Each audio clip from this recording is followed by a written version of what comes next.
But that one was the one, but it was for the wrong, it had the wrong result. It made him a very, very dangerous man. And, you could see how intense he was on wanting to go out there. And even when he was throwing in early in the fight, when he was throwing counter punches, I've never seen him throw with that kind of, like Mike Tyson used to say, any kind of success or any kind of result, especially after that performance. Usyk's getting better and better. He just improves every time he fights, and now he's bigger and thicker set, 20 pound heavier tonight than what he was when he beat Usyk. Usyk appears like no other fighter in the most recent training videos.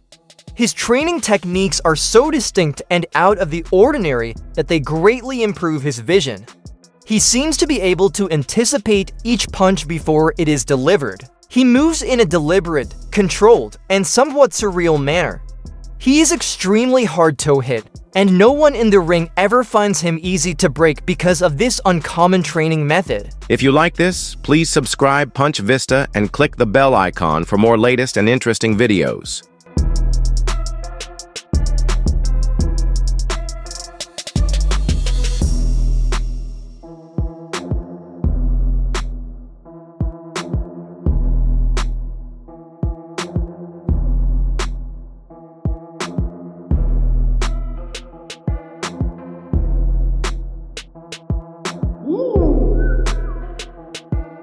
Many questioned his stamina and his ability to hold his own against more youthful and powerful heavyweights. Oleksandr Usyk was closely watched going into his rematch with Daniel Dubois. But rather than hesitating, Usyk gave a masterclass that silenced naysayers. Throughout the bout, his timing, footwork, and poise were unparalleled. As Russ Somber noted, Usyk had a point to make going into this fight, and the Ukrainian delivered. He maintained speed, expertly destroyed Dubois, and showed to the world that his abilities are still at the top of their game. It was more than just a victory, it was a declaration that Usyk is still the heavyweight champion. I was surprised. Yeah. I was surprised because I had never seen him so intent on wanting to knock somebody out. It's the quickest knockout he scored, I think, in his professional career. Yes, I'd even have at to look cruiserweight. I'd have to look to be sure, but it's the quickest knockout he scored. He was a man on a mission. Yeah. He was really personally hurt and offended by the remarks made by Team Dubois. Yeah. By George Fox, Don Charles' son. By Don himself, questioned. I think the straw that broke the camel's back was questioning Usyk's faith. Yes. Now you could question a lot. You question his skill, question boxing, or whatever you want. Questioning his faith, bro. Yeah. That was something that really hit a chord, and you don't often. Tyson Fury couldn't get to he tried every head game in the book. But that one was the one, but it was for the wrong, it had the wrong result. It made him a very, very dangerous man.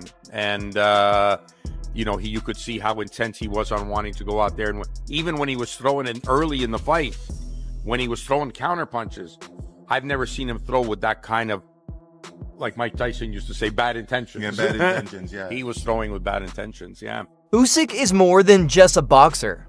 When conflict broke out in Ukraine, he took the risky decision to serve his nation at the height of his career. Usyk took up the duty of standing up for his country while others might have fled to safety. He gained a great deal of respect at home for this sacrifice, which demonstrated that he possesses both the bravery of a patriot and the pride of a champion. He is now regarded as a once-in-a-generation fighter worldwide, which speaks volumes about his path from being disregarded by some British boxes and fans. He didn't expect to be respected. With his heart and his hands, he earned it. Usyk's involvement in the war began when he enlisted in the Ukrainian Territorial Defense Forces after the Russian invasion. His decision to fight for Ukraine has had a profound impact on the country, making him a symbol of hope and resistance.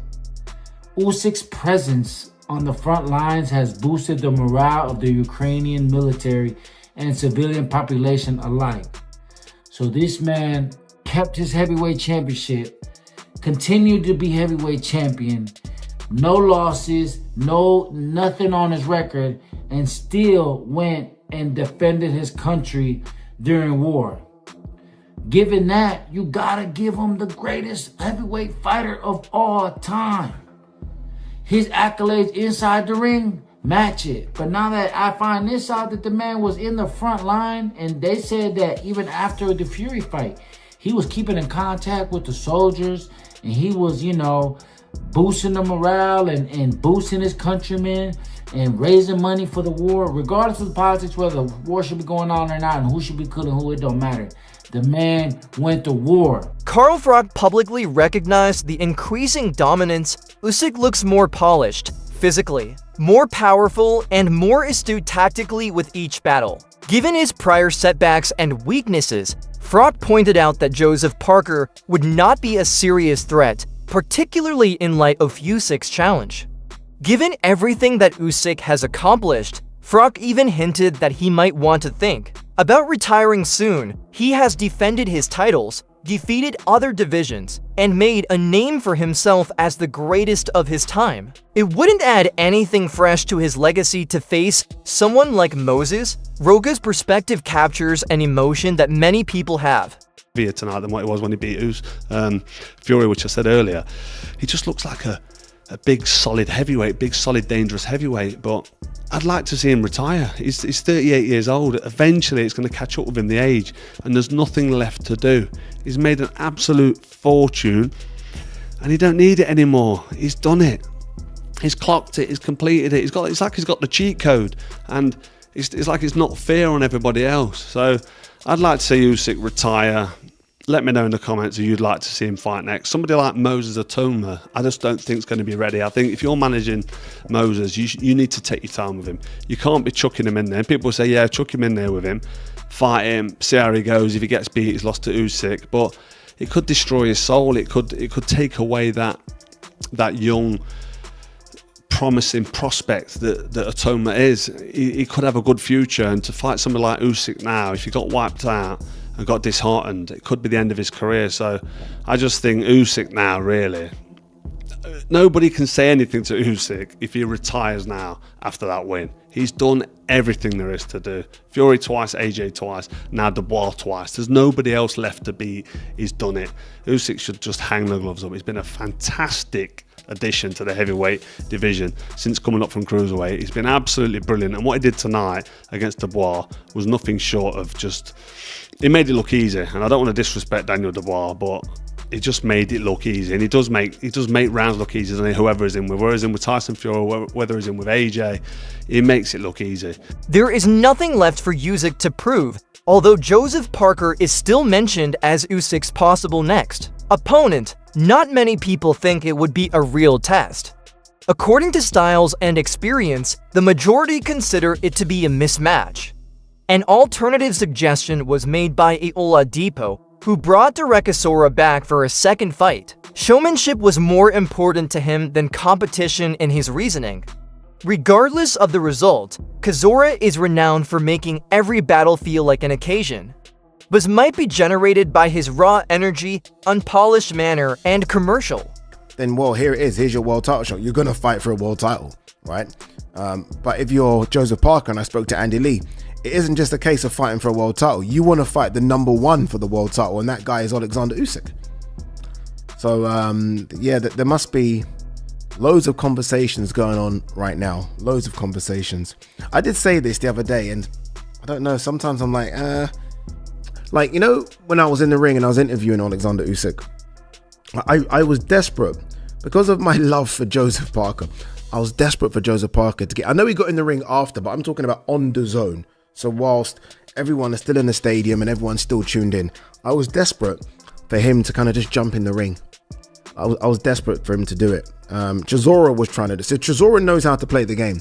And as much as people are like, what's Chisora doing? Chisora won't get the fight, but that's kind of what you got to do. And I know people are like, well, 1 second, it's not like that. It's rankings. Well, no, it's not though, is it? Because again, Oleksandr Usyk can vacate the belt. He can say no. You have to kind of do what Daniel Dubois did last time. Daniel Dubois, rightly or wrongly, got in the ring, pissed Usyk off. Usyk's like, okay, we'll fight then. Fuck it. If this is what you're doing, dude, we'll fight. And I felt like there was a time where I wanted Joseph Parker to almost nudge me. And I'm telling you now, we're kind of told not to give the mic. I don't know if you see, I always hold onto the mic. I would have given Joseph Parker the mic. And I would like Joseph Parker because there's a mean side to Joseph Parker. I think everyone sees the friendly side. I've seen the mean side. And I wanted Joseph Parker to say, I want my shot. You've been ducking me. All these things might not be true, but do it. Sell it. The crowd would have gone a bit wild, right? Because I think a lot of the crowd want Joseph Parker to get his shot. But that's not what happened. And all of a sudden, you're seeing Jake Paul in the ring doing a face-off. You're seeing all these, and I'm like, where's Joseph Parker? Where are you, Joseph? Stunts. From a competitive standpoint, though, neither Parker nor Chisarapi is capable of seriously challenging Usyk in his current form. That concludes the video for today.